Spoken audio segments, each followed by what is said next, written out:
Richard Conway is a pioneer in the search space in New Zealand, and in fact has even written a book on it. He has some strong views to share based around his own experience of getting into business with others, the psychology of success, failure, and relationships, and it's a very candid look at what it takes to thrive and succeed in a challenging market over a period of time. But first time I was asked to speak at an event, I couldn't sleep for 2 weeks beforehand. Wow. Yeah, you can blame loads of other people for their behaviour. I've been screwed over so many times, but I allowed that to happen. And then how I feel as a result of that is something that I'm allowing to myself and allowing me to impact. And we kept bringing in these salespeople on paper were amazing, and they kept failing. It cost me hundreds and hundreds of thousands of dollars, and I just thought we're bringing in crap salespeople. And so I was setting them up for failure, the previous ones, and I was actually abdicating the responsibility to them to be successful when I wasn't actually giving them the tools and structure to be successful. Sale of the agency, which I could have retired if I was looking at my retirement, thinking sitting on the beach, doing these different things, but they fell over. I used to want to be a nice guy liked by everyone. Don't care anymore.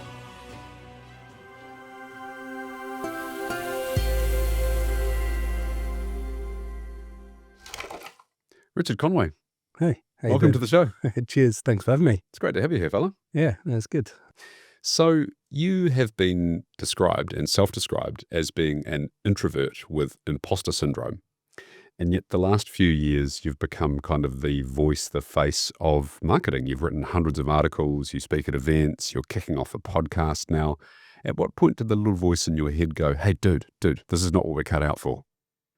That's I believe in facing the fear and doing it anyway. If you're not comfortable doing something, it says something, and the only way to increase your comfort zone is by doing things you're not comfortable with.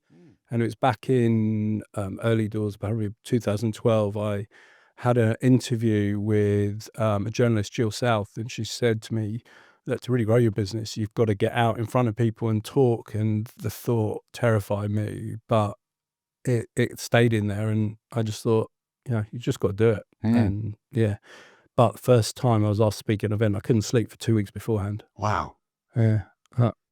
Now, knowing what you know, having been through the journey of getting comfort around doing it, if someone else is listening to this and going, yeah, that's something I really need to overcome myself, what techniques or tips would you give to them to be able to develop some comfort, some confidence? You're not going to start with confidence, but are there things that you do to help yourself feel more comfortable in that environment? Because, whilst you're thinking about that, I had the perhaps foresight in my 20s that I needed to be a good public communicator, and I was average on a good day.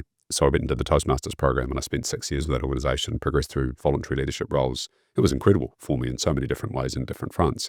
And I've made the suggestion to multiple folk, but that's the notion of time in the seat, which means, if you want to get good at something, you need to practice doing that thing, and that's what Toastmasters offers. But what things do you do to prepare yourself, both physically, mentally, psychologically? So I think I'm quite unusual. I hate having a script before I speak, and the process of building the deck or what I'm going to talk about is my process of understanding and learning what I'm going to say. And if I'm talking about someone else's data or someone else's theories, it stresses me out. Whereas I've realized if I talk about what I think and what I believe, it's actually much less stressful for me, and I can just use the slides as a guide and just roll with it on the day. But if I practice too much beforehand, it stresses me out because I'm trying to remember bits to put in. So it's much more conversational. Even like this podcast, I don't want to look at questions beforehand. I'd just rather roll and see what happens. But it is that continual exposure because it gets less frightening. I've been doing it now, 17 years. So, and I've probably spoken hundreds of times. And it's only in the last few years that I'm relaxed about doing it. But interestingly, people have always said to me, you don't look stressed. But if they see me beforehand, slightly pallid and sweating a little bit, they know. But also once you're up there and you start, and also the worst has happened before. I've had a heckler. I've had slides not work and had to just ad-lib the whole time. And when you go through that and you do all right and nobody really realizes, you realize a lot of it is self-talk. And you learn a lot over the years that the stories you tell yourself aren't necessarily true. And so it has been that continual exposure and going through some times that it all went wrong, but it went right. Yeah, So, yeah. Underprepared to succeed. I like that. mm, What I heard in the background, though, is that there is a awareness of the subject, which is really important. So it's having that deep subject matter expertise. Firstly, secondly, being your authentic self. So not trying to be someone, which is interesting because one of the ways that one can become successful at doing the speaking thing is to create and assume a character. I watched, for example, recently the Hulk Hogan documentary. And Hulk Hogan's a created character by Terry Ballancini, I think his name was. And as you went through the series, it became quite clear that there was a massive blurring between Terry and Hulk.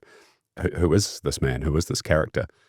So for you, though, it pays to be authentic, rich, and then when you get up there, you feel comfortable doing that and being yourself. And then you know the subject matter and the slides are there as a guide. Have I got that right? yeah, I've always been a bit heart on my sleeve and a bit open Mm, just generally. And I often talk about things I think will happen. And so it's opinion anyway. So I can't be wrong. It's my view on something. And I'm quite flexible in my view. If I get new information, that means that my view has to change. I mean, that's part of being an entrepreneur, I think. mm, You can't be totally rigid yeah, in your view because new information changes things. And mm, so it's often my opinion or my view, and it's supported by my knowledge. And so I know where those views come from so I can defend them. But if someone puts something out there that I haven't seen or I didn't know and changes things, I'm quite happy to take that on board and evaluate my own thought process. yeah. It's the notion of strong opinions lightly held. Mm. So argue like you're right, listen like you're wrong, kind Yeah. of thing, which I love both of those expressions, neither of which are mine. So let's go back a step because we've talked about marketing. We need to give some context to Rich Conway.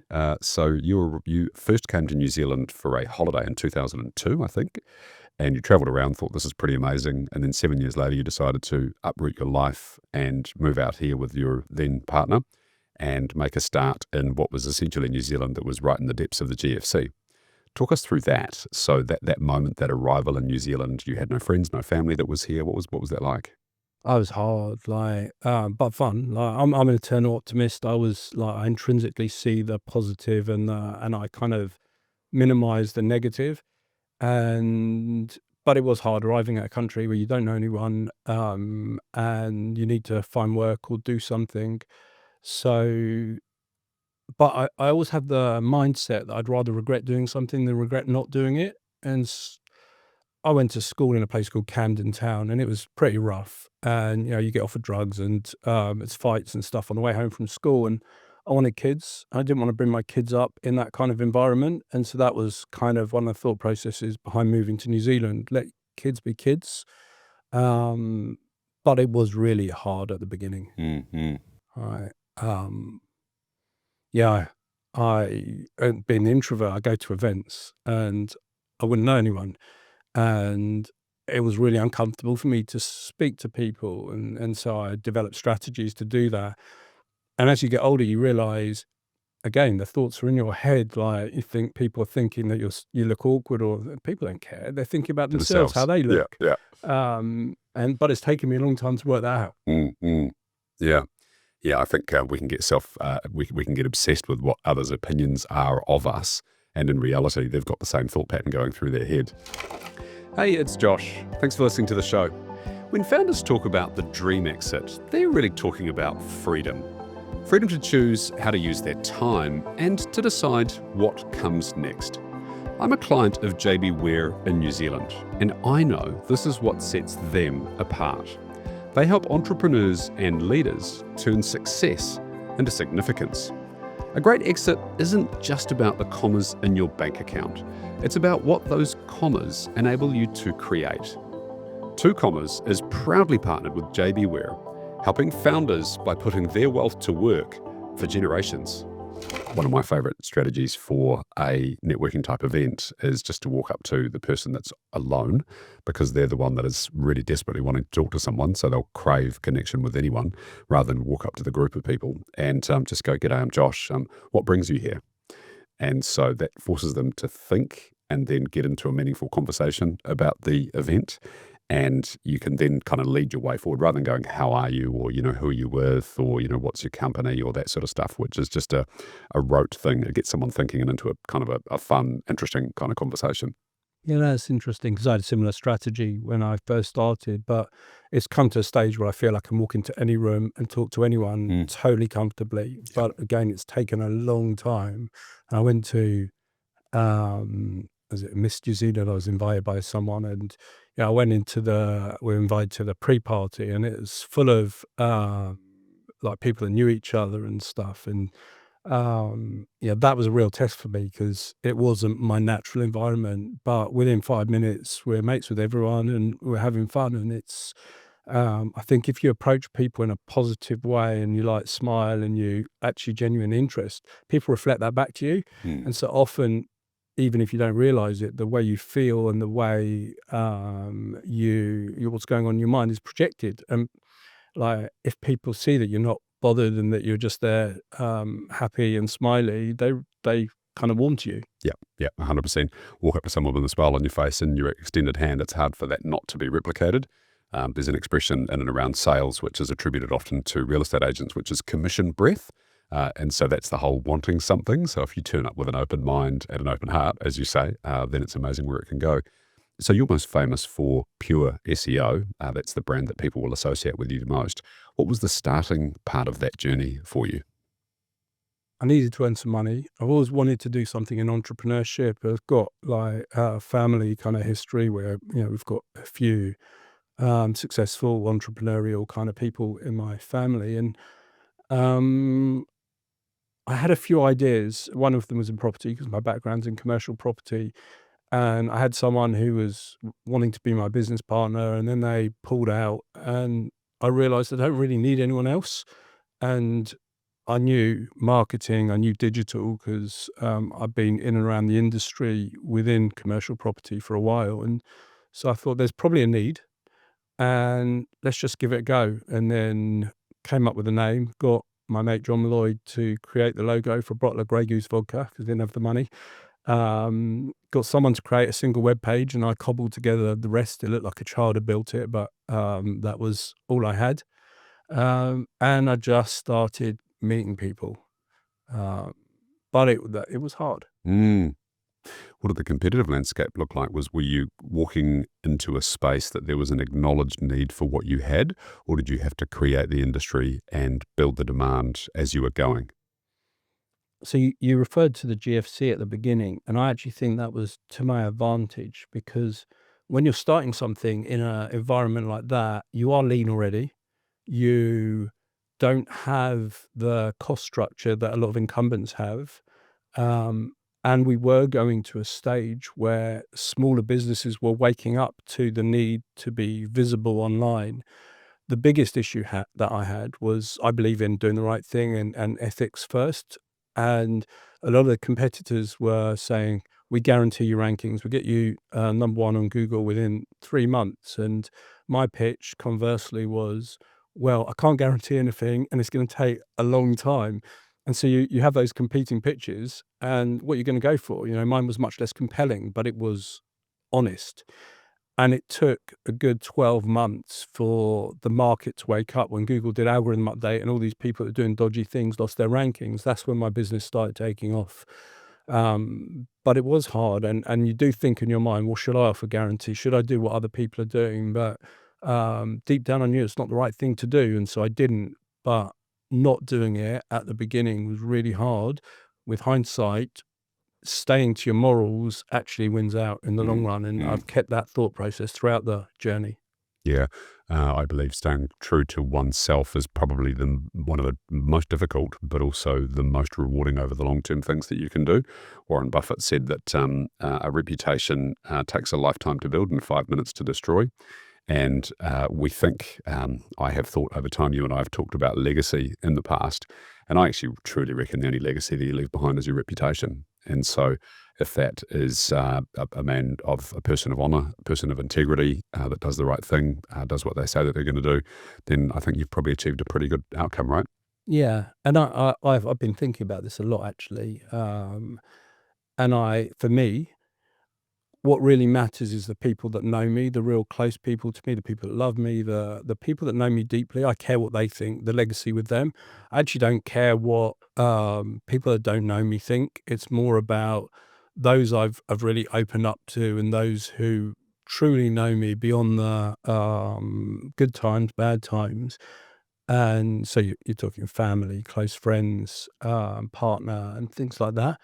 And I don't really care so much if someone who loosely knows me or doesn't know me thinks something bad about me, but I do care very much if someone I'm close to, and if they do, I want to examine that and I want to understand why and see if it's something that, a blind spot, something that I need to Mm. work on, because we're all imperfect. Mm. It's the whole, if you want to have a hospital wing named after you by paying for it, that's your ego speaking, because then that's having strangers acknowledge and maybe express some respect for you. What you're talking about there is the people that are in your inner circles, making sure that you're doing the right thing by them, and having a great relationship. Esther Perel says the quality of our life is determined by the quality of our relationships, and that's a manifestation of that. Have you had it go wrong? Have you had instances where it's gone off track? And if so, what have you done about that? Oh yeah, no, yeah, absolutely. I'm intrinsically positive, and I see the world in a certain way, um, and not everyone's built that way. And so sometimes I can have a tendency to brush things under the carpet that are important to other people, because I don't see the negative side. I don't see that, and you learn that over time. You learn you only control your actions and your reactions to things. You can't control what other people think, what they do, Yeah. and you can kind of abdicate responsibility if you don't, realize what is truly the genesis of how you feel. So, you can blame loads of other people for their behavior. I've been screwed over so many times, but I allowed that to happen, Mm, and then how I feel as a result of that is something that I'm allowing to myself and allowing me to impact. But it takes a lot of shit to go through to really understand that and truly believe it, because someone does something or says something and you think that's unfair, and that really impacts you, and you like start defending and all that kind of thing.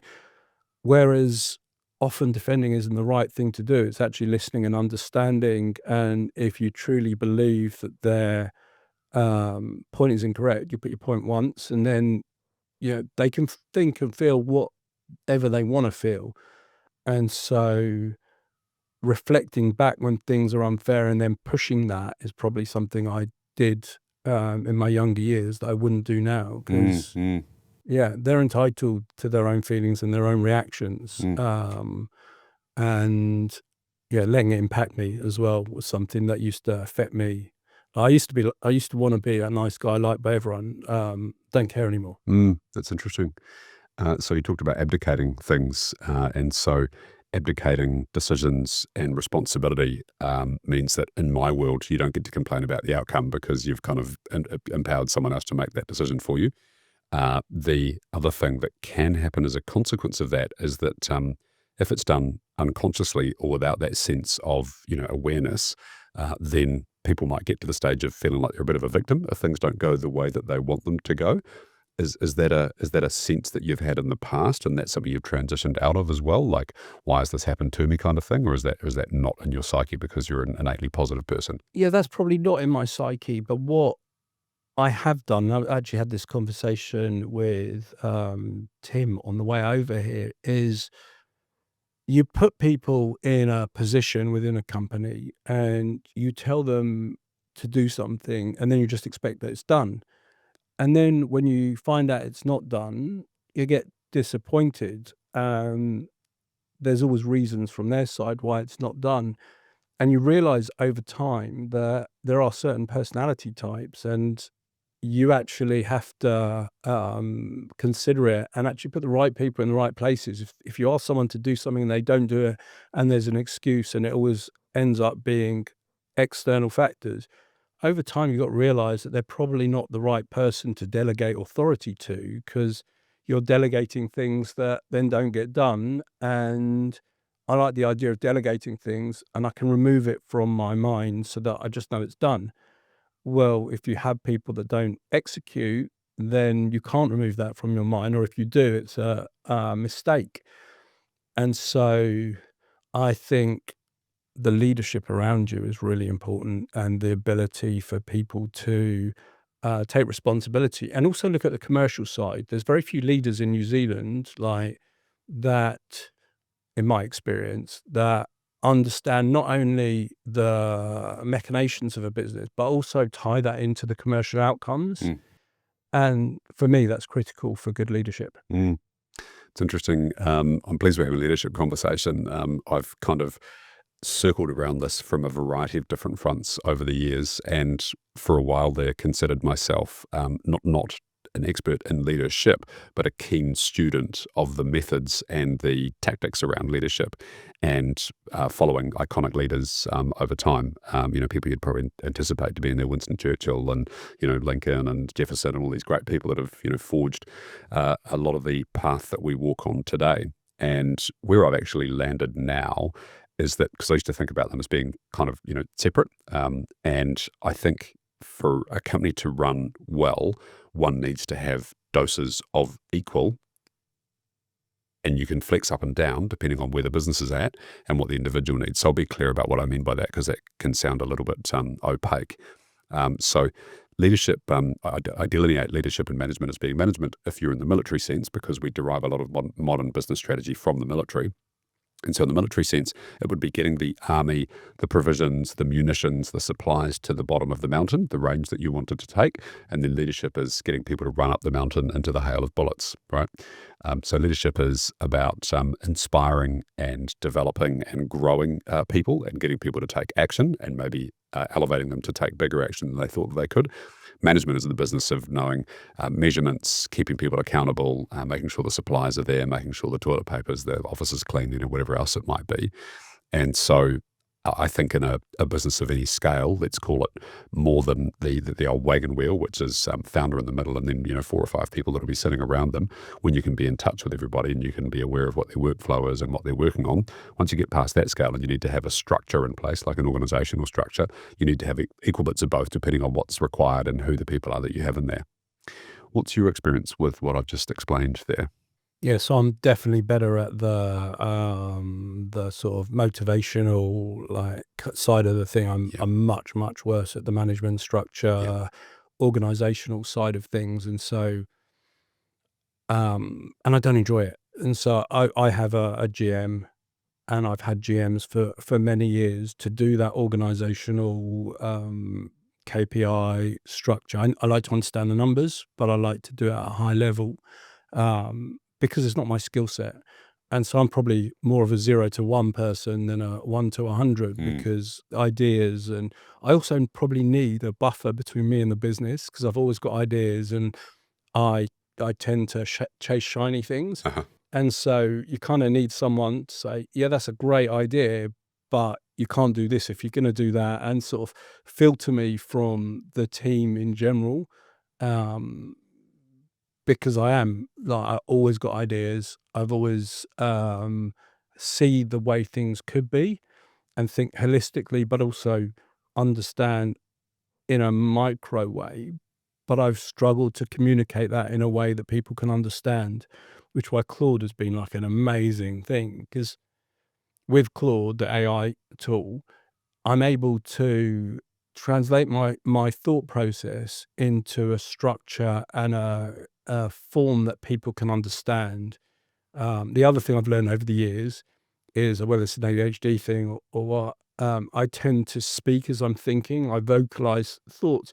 And in the past, people would take that as instruction, which it wasn't. It's trying to vocalize and get feedback and formalize what I think we should do. But a lot of people don't work in that way. And if you're not explicit about that, and I didn't even realize that that was something I did. It's taken, again, time and mistakes to learn that. Yep. But we're all different, aren't we? The forming thinking through discourse is something that I really enjoy doing as well. Where do thoughts come from? Mm. Divine inspiration. That's a thought coming through me from somewhere. I love that notion, by the way, because people turn up to a meeting or a brainstorming or whatever it might be with some ideas and with some thinking. And if they are attached to that idea or that thought, then they lose the ability to be objective on that thing. And so they'll defend the hell out of it and they'll get annoyed about someone else's different idea. Whereas if you adopt the idea of thinking comes through me, then you can have the ability to circle around it in a critical way if that's necessary. De Bono's 6 hats of thinking is a really good way. How could this go right? What's the best relationship that could come out of this? What are all the things that could go wrong with this and so on? And so maintaining objectivity of thought is a really useful thing, but I don't think it's a skill that many people have. So let's go back to a couple of beats at Pure SEO because you built what was the number one search agency in New Zealand. But you didn't start there. And there's the moments where you have your first $10,000 month, your first $100,000 month, your first $1 million month. So at which points along that journey did you note that the business was starting to creak and groan, strain and nearly break? There's been a few inflection points. So when we got to sort of 19, 20 people, we had mistakes started to happen because we were copying and pasting from Google Analytics. And there wasn't the processes and structure in place. And I realized that if I didn't sort it out, we weren't going to deliver what I wanted us to deliver, and we were going to start churning customers. And but I knew I wasn't the person to do that, and so that's when I brought in my first GM. I actually made a mistake and brought over my best mate from the UK, and it didn't work out. And for me, it was so emotional, like hugely emotional, going through that process of letting him know that it wasn't working out. I actually lent on my business partners at the time. And we're still mates. Just to jump in if I can there, Rich, what was the reason that either the role design, because I think about it as being one of a couple of things, it's either the way that the role is constructed or it's the fit of the individual with either their skills or their kind of values fit that would mean that it didn't work out. So there's 3 different reasons there. Which of those was most present for you and what did you do about it? I was the skill set, I think. Right, wrong skills. And I initially ignored it out of loyal or misplaced loyalty to my mate, fear of confronting it and losing the friendship. But ultimately it had an impact and I had to deal with it. And you learn over the years, you don't deal with things, they just get worse. And so you have to deal with them quicker because everybody looks to you for leadership. And if you're not, that's not good leadership. If you're just brushing stuff under the rug, and I was definitely guilty of doing that a lot in the earlier days. And then back to the other inflection point was around 50 people. That's when it started to have more structure. But what we did at the 20 people is we invested a lot of money building software ourselves to allow us to scale and systematically. And that had a profound impact on the business and allowed us to scale in a way where we delivered consistent work. We opened an office in Manila where they logged into our system. We built a reporting tool, but we spent over $500,000 on that, which again was a massive amount of money at the time. But it reduced the time certain things, link building at the time, took from by about 3/4 over time, and allowed us to create this office in Manila. And so it was very worth it. But then Google launched Data Studio later, and that was a better reporting option than what we had built. And so we canned our reporting system. And that's another lesson. I think a lot of people, you spend a lot of money, you invest a lot of time and energy into something, and then something comes out that's better. You can either hold on to what you've got and go behind the market, or you realize that you've probably had the value out of it anyway. And even if you haven't, you've got to go with the times and get rid of your attachment to what you've created and see that there is other things. And so we canned our reporting tool and we brought in what was the best in the market at the time. And it was slightly painful, but I had no hesitation doing it. Mm. Back to the situation that you had with your mate that was you're appointed as the GM. The challenge that you face if you have a individual or a role that's not performing in the way that you want it to perform is that it establishes standards, and that the standards are of, underperformance are okay. And so if one doesn't nip those things in the bud, then it can permeate the organization, right? That means that we'll tolerate things that are not at the level that we need them to be at. Can I ask, how did you sit down? So you kicked the can down the road, as you've acknowledged, that just simply makes things worse because they'll compound, right? Good compounds and bad compounds as well. So how did you address and have the conversation with them? Ultimately got to a stage where it was untenable. Yeah. And so I sat down, I spoke with him. I also leveraged the board relationship, so Tony and Ian. And we had the conversation, and I explained, nothing personal. This is how I'm feeling, and this is what it is. And I had a totally open, frank conversation with him. And like I say, we're still best mates, so it didn't impact that. In fact, I'm invited to be best man at his wedding. But again, it was stories I was telling myself, and they weren't true. I think if you handle these things it doesn't always work, but if people can hear it, if you handle them in a honest, transparent, and empathetic manner, they can sometimes, if the right people, take it on board and understand. And we've been mates since we were like 11 years old. So,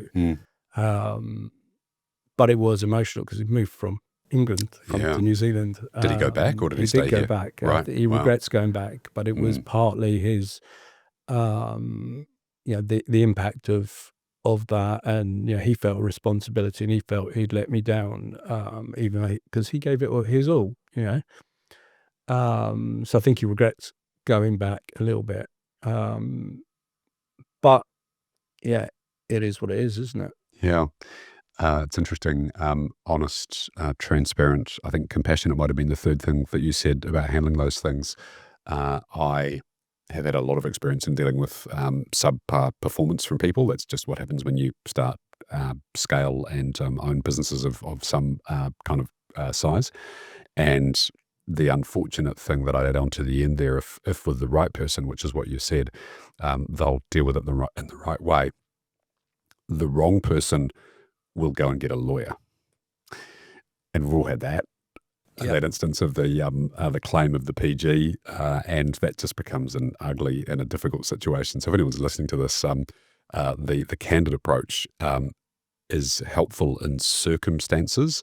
I would add to say that always be aware of what the contract says and keep yourself on the right side of the legislation, because a PG in New Zealand will normally go the favour of the employee, not the employer, and it'll cost you many thousands of dollars that you probably don't have to spend on that thing, and you'll probably end up settling, which is always the advice that you get. And then, and I've had instances where, patently we've been in the right, but something wasn't followed correctly legally, and you just end up in the situation of having to pay. So, it's and it's often the high Ds, the ego-led people that they're so affronted, their ego's so affronted, they actually can't hear what you're saying, and they can't accept what you're saying. And it doesn't matter what you're saying when they're triggered or they're highly emotive, they're not going to hear it.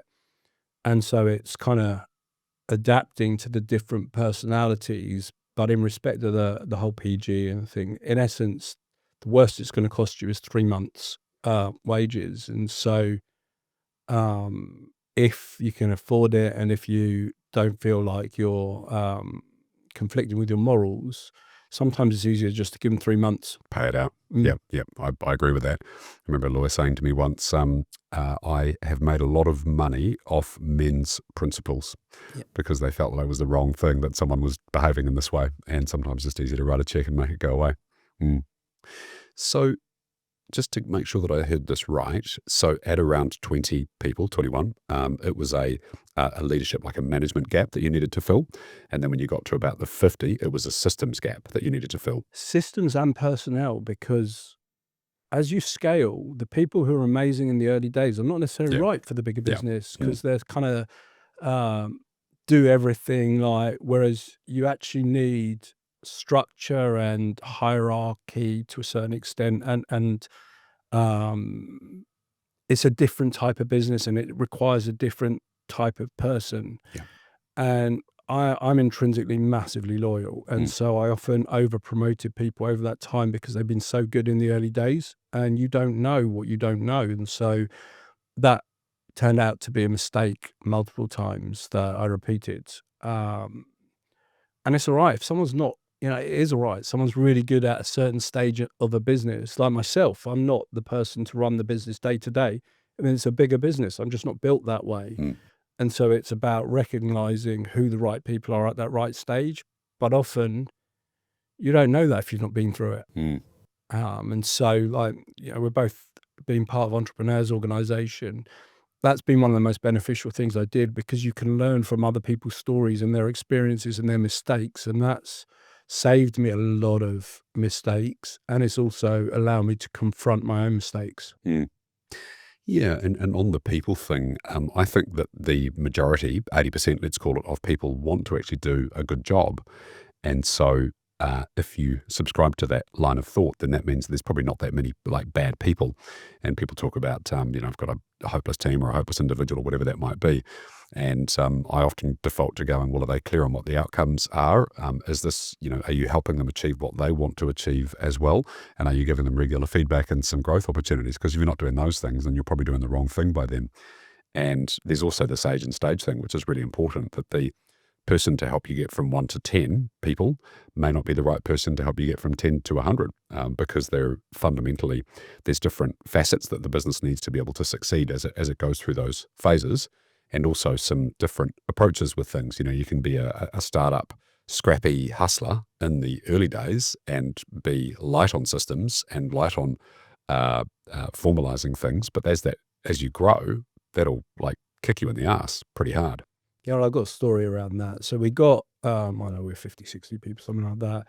And we kept bringing in these salespeople. On paper were amazing, and they kept failing and cost me hundreds and hundreds of thousands of dollars. And I just thought we were bringing in crap salespeople. And I brought in a new sales manager who became GM, guy called Kyle. And he came in and he put in systems and processes for the salespeople, calls to meetings, like, and looked at all the different metrics. And if they weren't hitting a metric in a certain stage, why weren't they not? And all of a sudden, our salespeople started working and producing results. And so I was setting them up for failure, the previous ones, and Yeah. I was actually abdicating the responsibility to them Yeah. to be successful when I wasn't actually giving them the tools and structure to be successful. Yep. And so that was a big learning, and it cost me a lot of money. But you do need to give people the right tools and the right structure to be able to succeed in their role. Yep. Totally agree. Yeah. A sales manager said to me once, many, many years ago, and I thought it was a beautiful way of articulating it. When you've got salespeople, there's only really 3 levers that they have. It's the volume of calls that they're making, the direction of those calls, so who are they calling, and the quality of the conversation that they're having with people. Work out which one of those things is going wrong, and then focus like hell on that. And if they can grow that thing, then they will succeed and continue to grow all of those things, then they'll get themselves in the right direction. But people get fixated on one lever, or they lack clarity on what the right kind of mental model to take into those conversations is. I found that super helpful. A quick one while I've got you. You've probably listened to every business podcast going, this one obviously included. And the biggest calls in your business still feel super hard and are yours to make alone. Talking to founders in exactly the spot, what I've worked out is that more content just won't fix this problem. What you need is frameworks that work in a room of people going through the same journey. That's the Comma Club. There's 50 founding places, and when they're gone, the founding rate goes up with them. Please head to joshcomrie.com to learn more. So this is a show about exits. And so I know that you've gone through a journey of bringing external shareholders onto the business, but you've also had some dalliances around that space. So let's talk about those two things separately. So you've sold some equity. How did that come about? And what was the journey like for you? So it was an interesting one. So in 2014, I think I sold 35% of the business to a guy called Tony Falkenstein and another guy called Ian Malcolm. And so a year before that, I bought a house and I had to pay extra to the bank for a low equity premium. I had like a less than 10% deposit. And then I sold in 2014. I brought a check in, I paid my entire mortgage. And that was a good feeling, That would have like been from going satisfying. for, yeah. But I sold to Tony and Ian. It was an interesting kind of negotiation. So I got Ian's my accountant. Tony was someone I'd met who introduced me to EO, and it's been really Tony's a legend. quite, yeah. And I think he's been on the show. He has. And they put an offer to me, and I went and counter offered, and I said yes. And within 2 weeks, I had the money in my bank. It made me think I probably didn't counter offer high enough because they said yes, albeit I think they overpaid at that time. But trust is a big thing on mine, and so I was always going to work my best to give them the best business, and they probably had more in dividends over the years than they paid. So It's all worked out. yeah, Mhm. I feel all right about that.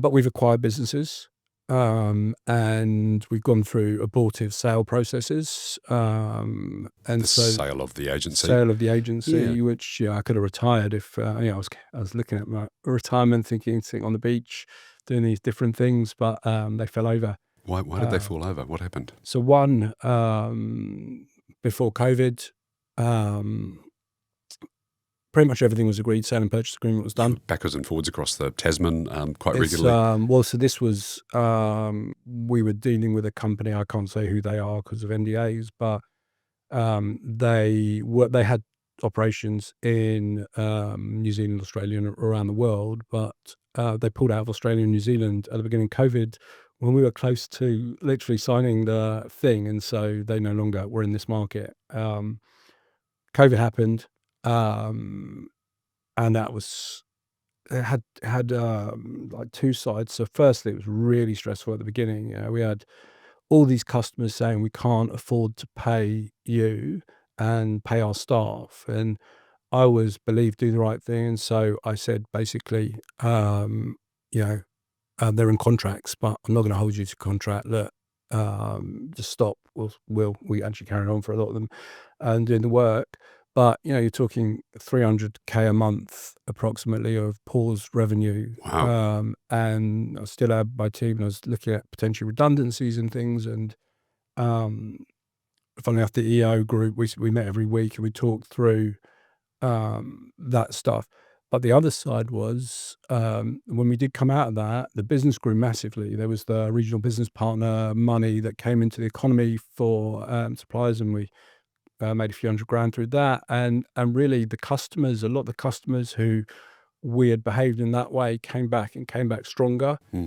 And so the business grew as a result of that. And so we had, I actually remember thinking that if everything went wrong and I had to close the business, would I change anything? Probably not. It's been a good ride, and I could do something else. And that thought was actually going through my head because who knew what was going to happen? And it was a huge amount of money that was paused of recurring revenue. Had another potential sale process, multiple parties interested after, and that was with international companies. Again, I won't say too much. One of them was, several of them public listed. But that fell over due to various reasons, such as AI coming in, the size of the New Zealand market, the niche, and things like that. But again, it would have been retirement money, but I would have been locked in for many years. And initially, I was quite interested in the idea of running a much bigger company because I would have aggregated a few companies and I would have been in charge. And my ego told me, oh, it'd be quite cool. I'd be like, with hindsight and stuff I've gone through since, I realized I'd have been terrible at that, like absolutely terrible, and I'd have hated it. Group CEO, you mean? That would have been, Yeah, yeah. and I'd have to report to an international Mm, board. I'd be managed. There'd be all these be layers awful. that, yeah.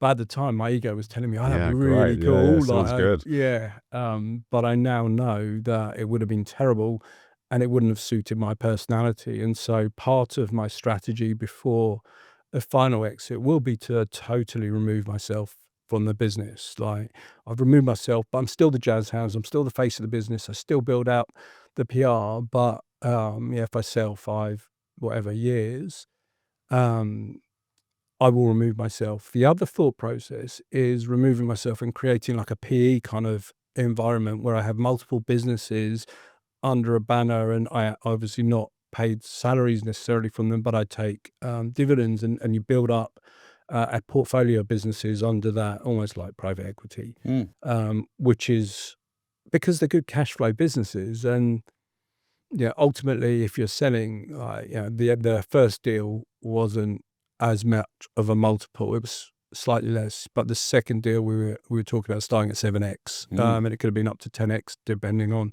the growth in the revenue over that exit period. And so you think if you're still growing it for someone else, you'd have earned the money that you would have sold for probably by the time you exit almost. And if you're not involved day to day, there's probably value in actually retaining. And if you think there's growth left in the business, which I do, the other side is we bought a business. We bought a business which we spent several million on during COVID. Now, I might that up a bit. And the learning there, some of it was forced, some of it was not forced. So the business was, one of the people that worked at the business didn't want a vaccine. And they were in an office that was a service or shared office, and they wouldn't allow them in if they hadn't had the vaccine. In my view, you should be able to choose what you put in your body. I had the vaccine, but I don't want to penalise people based on their personal choice of what they put in their body. But it meant they had to move in with us much quicker than we had anticipated. You want to keep them separate for a year and do this. So that wasn't as planned. But where we did go wrong is we didn't integrate the business and the cultures thing. We were a much bigger business. They were 9 people. The CEO founder was involved in far too much, and the team kind of wanted me involved in far too much. And that wasn't what I don't want to be operationally involved. And so we didn't integrate it in the right way, despite all the advice I'd had and all the things that other people who've been through these processes had told me about the process. So I had leadership that could have done a better job at integrating and didn't. But again, it rests with me because I'm the CEO. So we wrapped up. We still got a few of those clients. I think we paid 4x for the business. Did a bit of vendor financing. But it taught me that buying a small business has got a very different mindset to a larger business, and sometimes integrating those small owner-operator businesses into a larger organization has its own cultural and operational difficulties, and you often lose the actual sort of like the heart of that business, which is why you bought it. What makes them amazing, what makes them brilliant. You lose that if you integrate too quickly and you don't pay attention to what the people and the clients need. Yeah. This is an exit show, and it's a number that I haven't quoted before, but if you go digging around, the studies and the research will show you that 75% of acquisitions fail to meet the value that was endeavoured to be created from the acquisition in the first place. And you've hit the nail on the head. The number one mistake that people make is actually the integration bit.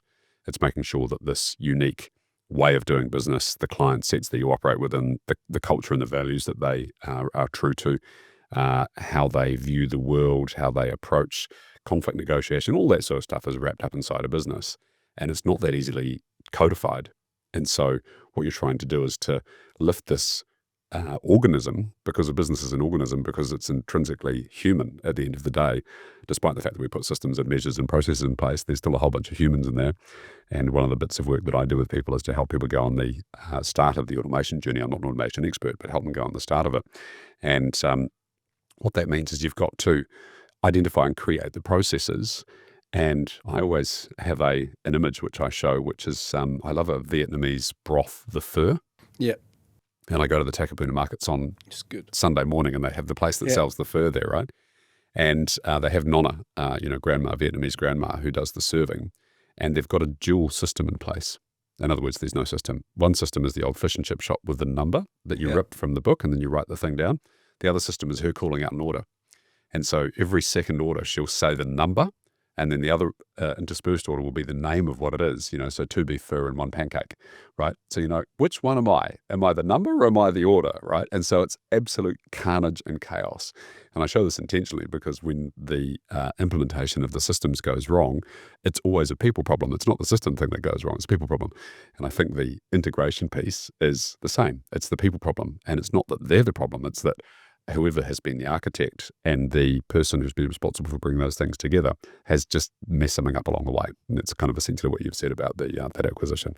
So Yeah, thanks it's for your funny. candor. For years, I referred to it as faux, Yeah. right? And nobody ever corrected me Right. until my current partner, Maggie, told me how it's really pronounced. Yep. And yeah, so for years I've been like, Same. yeah, I used to call it a faux. yeah, Yep. Yep.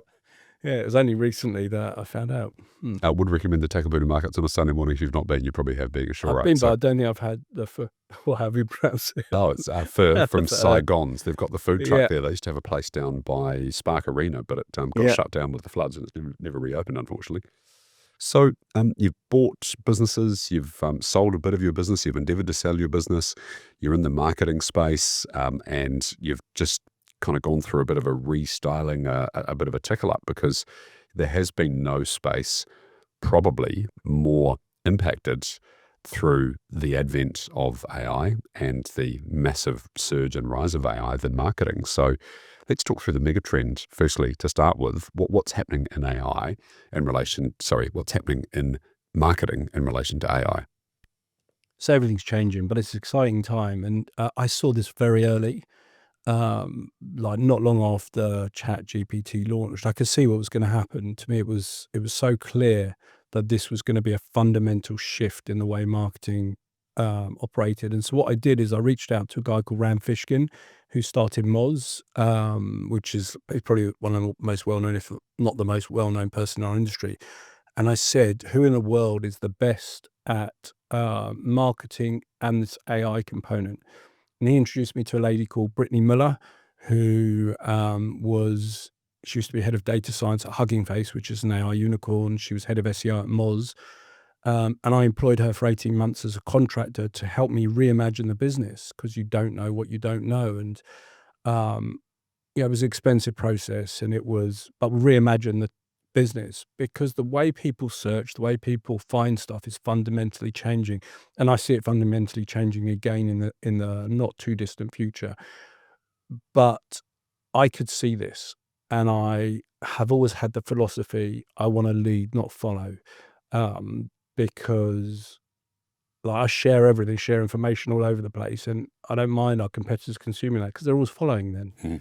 And so I wanted to forge the path, and I saw it early doors, and we created a new brand called the Optimizers, and the concept behind that is kind of search everywhere optimization. It doesn't matter about the platform, or anything. It's kind of platform agnostic. You want to target customers where they choose to hang out online, at a time they want to be spoken to, and in a manner they want to be spoken to. And because audiences have become fragmented. Like when I started Pure SEO, you got someone's number one on Google, and I get calls from customers saying, "Stop my phone ringing. We're getting too much business." Yeah, but it's changed, and I noticed over the years we end up, like, while I was out the business, we're over servicing customers. We're in effect paying them to be customers, and they're still complaining. And so it's a false economy. Nobody wins. And so I realized that the whole model has to change. And so, but it's been hard because we had a sizable business. And there's inertia to change. And there's also, I love change, but a lot of people don't like change. And getting my business to change for this new world was very difficult and has been pretty painful. We've now 80% of the way there, and we're positioned as the market leaders in this field. In fact, I'm speaking at an event for the IAB after this conversation. But it was about understanding what the future might bring and being at the forefront of that, because I didn't want to become a Kodak or a Blockbuster Video and become irrelevant. But if you do think in the future and you do think the way I think, it's hard for people who don't think like that to see it and to understand it, and they'll think you're nuts, until 6 months later, a year later, things are happening. And so getting people on that journey has been difficult, Mm. and has actually resulted in mishires, expense, and various stuff happening. But ultimately, we've got a much better, robust business for the new world as a result of that process.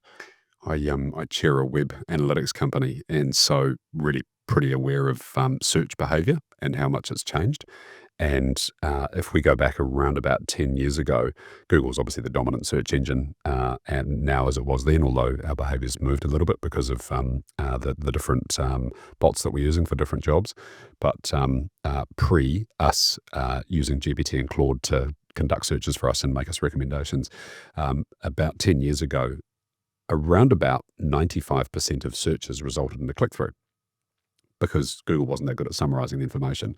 And every now and then we might get to page 2, but probably not, as you'd know better than anyone. And then about 2 years ago, we noted that people's behavior had changed. And so about 65% of searches resulted in a click-through. Google was getting much, much better at summarizing. We were trusting the information that we were given, even looking at clicking at sponsored links. It was all transparent. We can kind of, navigate our way around. About 3 months ago, that 65% resulting in a click-through had dropped to 35%. And Jim and I sitting at the front end of it using Google, us using generative search engines to go through the process of to conduct the research for us. And so the whole, web world behavior, it's just so fundamentally different. So I'm a business owner listening to this conversation between Leah and Search, and this guy's having the chat with them. What would be the things that I should be thinking about and maybe doing in relation to my search and findability online? Cool. So we've literally just finished, and it'll be released next week, the first study of its kind in New Zealand of actual search behavior in LLMs. So we got 3 different phrases, and we got people to put them into 3 different large language models and Yeah, record the I helped. output. Yeah, I did that. And Yeah. then we used 2 tracking tools to do the same. So interesting Can you share any of results. the? Yeah, Yeah, interesting, because this won't come out till after, I don't think. it won't. Interesting results are 3 different engines we tested. The crossover was about 60%. So it means that each engine gives different outcomes. So harping back to search everywhere optimization, you've got to understand which large language model your target market uses, or you have to do different practices to optimize for the different large language models. Another interesting finding was that all of them, all of the engines, 35% of the results for the power one was Frank Electric, who stopped taking customers a year ago. And the only industry where there was total dominance across all the different large language models was accounting with 0. They got 100% of the number one. And I've never seen that category dominance talked about anywhere in the world. And Huh. so that in itself is interesting. And then there was loads of other things. There's a significant difference between logged in and not logged in users. Now, these tools that do tracking, which purport to show you how you're doing, well, they don't have logged in users. They also track in a different way. Some use API, some don't. And so, they're flawed in many ways, albeit I do think there is value to them, but they're not, the panacea. And the difference is when you do a search, it's deterministic. You do a search, you get an outcome, and it's the same.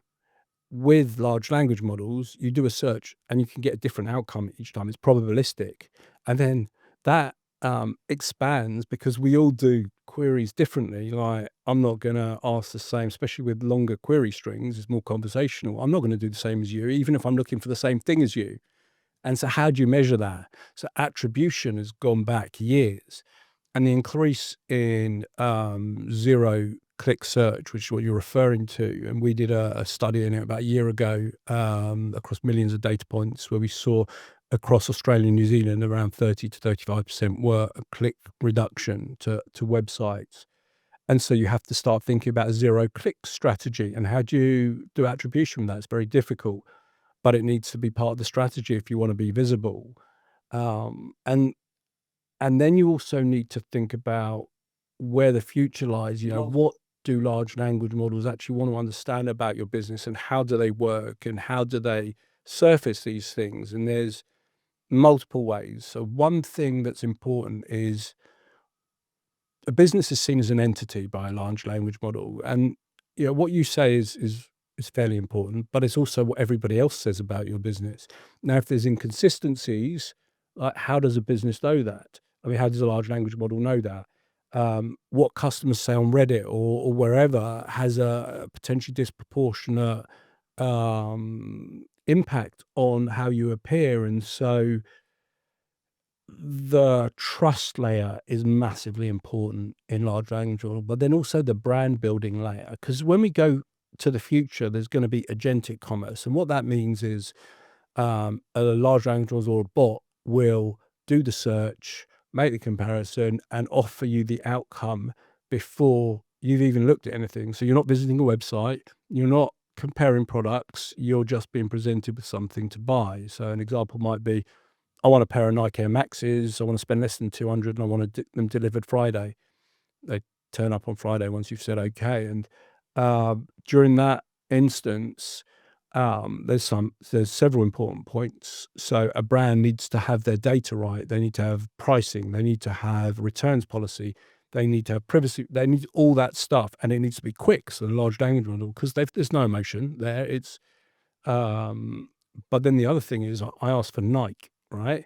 And so building the brand is really important, because if you think, I want dishwasher powder, then it's commoditized, and often it's going to be the lowest price point. So how do you differentiate? You build your brand. If you say, I want Persil in that query, it's not going to look for the generic, it's going to look for Persil. And so building that brand is really important in that layer.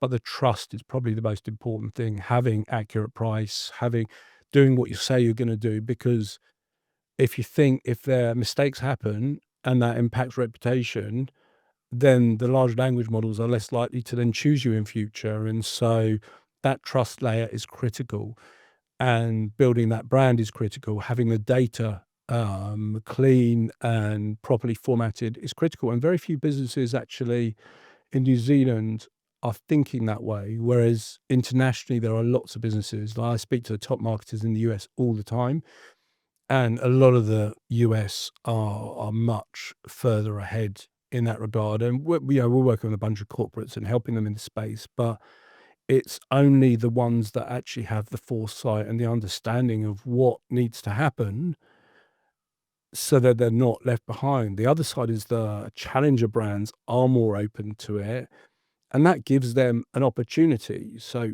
going back to a study I did, none of the banks were number one for the KiwiSaver provider, yet they've got the largest section of the market. None of the big electricity companies as their own brand were top for the electricity things. And then you look internationally and look at finance, like disproportionately the new kind of finance companies, the online banks and these appear in these large language models as viable options over the big incumbents. And so we might see a shift in these big incumbents being displaced as we move, because they're not acting fast enough and they're not seeing the impact it's going to have on their businesses. And so it's a really interesting time, and it's changing all the time. And so that's why we're very, very focused on this area, because if you start doing loads of things, you can't be the best at something. And even with our clients, we have to put in QBRs, quarterly business reviews, because things change. You need to look at what's happened. You need to look at what's going to happen and prioritize by impact. So it's an interesting world. Yeah, yeah. I love the discussion around brand, and Jeremy Moon, who I had on the show recently, I'll paraphrase him, said that you take the lowest average price in the market that you're competing in, for whatever that product is, and then the delta between that and what you're endeavoring to price your premium product at, the thing that sits in the gap there is brand. And it's interesting, I studied marketing a long time ago, and in the 1990s, and brand was all powerful, all important, pre-internet days, right? And so it was the thing that you called first to mind, the perception that you had of that thing, what it might be worth, the trust that you had in that brand. And so radio, billboards, display, all these, different forms of kind of advertising were the way that you got yourself there, plus a great quality product at the end of it. Then the internet came along, and all of a sudden there's all these upstart competitors that had slick marketing, slick presentation, overnight successes, whatever it might be, weird names. And so the value of these big brands that we studied, IBM, Coca-Cola, and Ford, were case studies that we went through, just got massively impacted and eroded, except for Coca-Cola, actually. And so we're now back in that place again of like 1980s marketing, of being able to understand, articulate, and position your brand relative to the people that you serve for the problems that they have. And if you get that wrong in the next couple of years, you're just going to get eroded to all hell, because whatever you did before, whatever you're doing today that's working, won't work in 2 years' time. And what you did a year ago sure as hell isn't working that well today. It's just such a rapidly changing world. So there's a report out. Is it available on your website? It will be out next week, and it will be available, absolutely. But brand's really interesting because it's multifaceted. It's not just the company getting out their jazz hands. It's also the quality and the way that you deal with complaints and customers. And it's also thinking about brand in context of these large language models, because traditional branding doesn't necessarily consider these things. And so they don't get the advantage of what they could.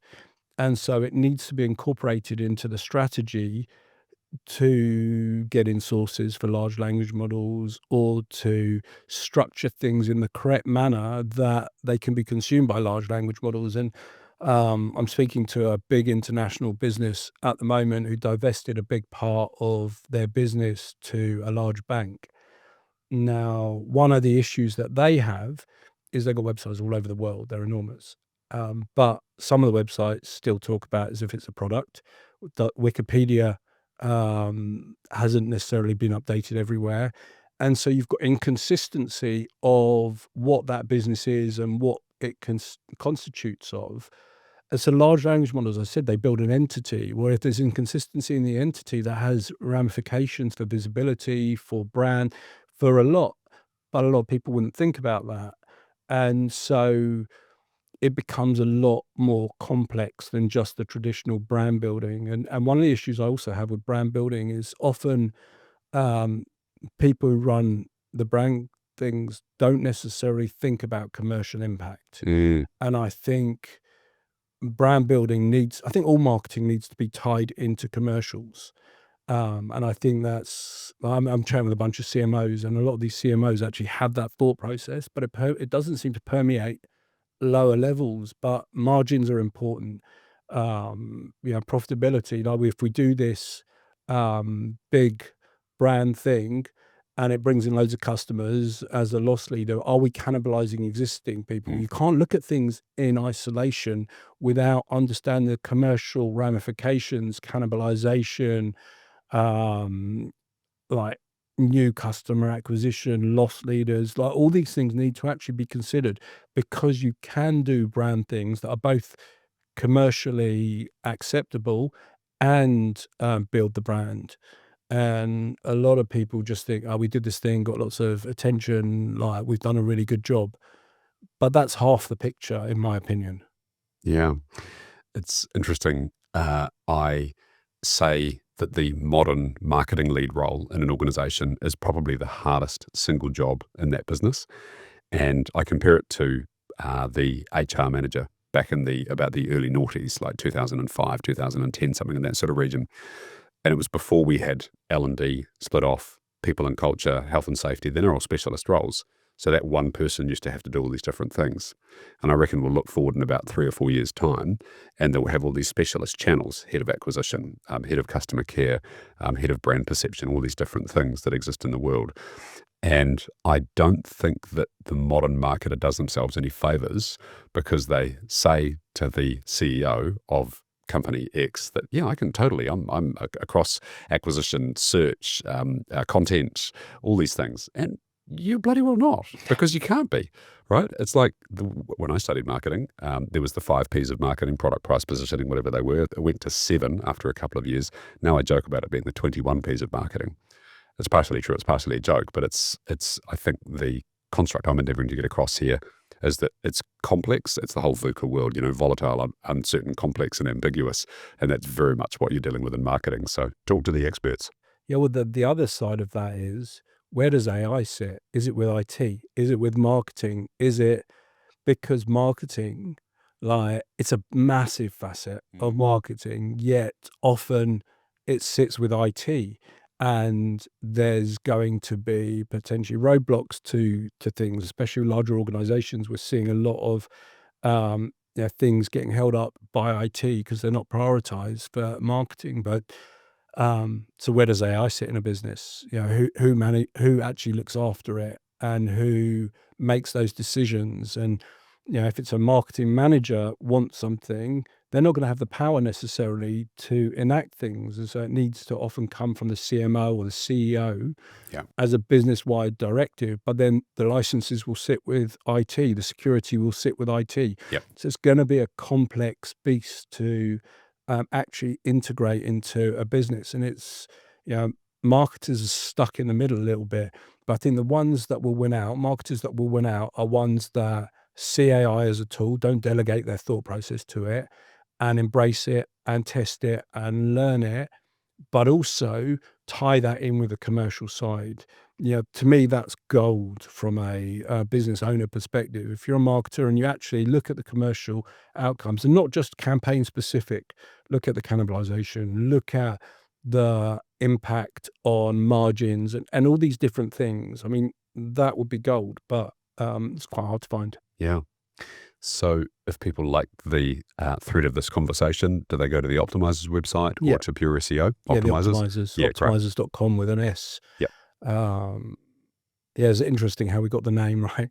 So in 2014, we won an award called the David Awards. And as part of that, we got the front page of New Zealand Business Magazine, and it put us as the Optimizers, and it had us like superhero stuff. And 3 or 4 years ago, I actually ended up buying New Zealand Business magazine. I also have helped the David Awards survive and flourish over the years, and then we needed a new name, something that fitted the brand and fitted the legacy. But finding a .com is so hard, Yeah. right? Yeah. And so we could get the optimizers.com, because in the US they use a Z, Yes. and we used an S. And so it just felt like it tied in with full so circle. much about the business. And Nice. we're optimizing our own business. We're optimizing for multiple platforms, and, search everywhere optimization, which is how I look at it. Again, optimization, so it just fitted with the brand going forward. But I got a lot of pushback from people not liking the brand before I launched it, like when you ask people's opinion. Yeah. So yeah, it was interesting. I love it. Richard Conway. There's an alternate Richard Conway who lives in a different universe to this one, and he has a deeply satisfying career that's not the path of the entrepreneur, that's focused on marketing outcomes. What is that career path? What does that alternate Richard Conway do? I'd love to have been a writer. I love writing. I love words. I love language. Fiction or non? Probably fiction. I'm actually about 30,000 words through a fiction book, which I've written for fun, like not necessarily for public consumption, but it's a thing that I dip into sometimes and come out. But I love words. I love language. I've always read a lot. So that, I'm always singing, but, singer as well, but I'm probably not good enough. My dad was a singer. But yeah, I What think sort of songs? a writer. My dad was a pop singer in the Oh, nice. 60s. Amazing. Yeah. Cool. Yeah. A shared interest, one of many. Thank you so much for coming on the show today. super grateful for you taking the time and fascinated to see how marketing plays out, how the AI thing influences, and best of luck with the rebranding of the optimizers. Thanks for having me. It's been fun. It's a pleasure. Cheers, man. Thanks so much for listening to the show. If you've gotten this far, I reckon you've probably enjoyed it. And there's more available for you in the form of my book, 2 Commas. It's available on my website, joshcomrie.com. I've done an Audible version, which is on amazon.com, and there's a Kindle one kicking around on either of those resources as well. I've had some wonderful, unsolicited feedback from early readers. They describe it as being punchy, clear, helpful, and actionable. What it's not is a guide on how to sell your company. You can go to ChatGPT for that. It's more insightful, experiential-based, and a bit of a blend of psychology, philosophy, and what it takes to build something meaningful, and what all that means afterwards. Thanks so much for listening, and I hope you grab yourself a copy.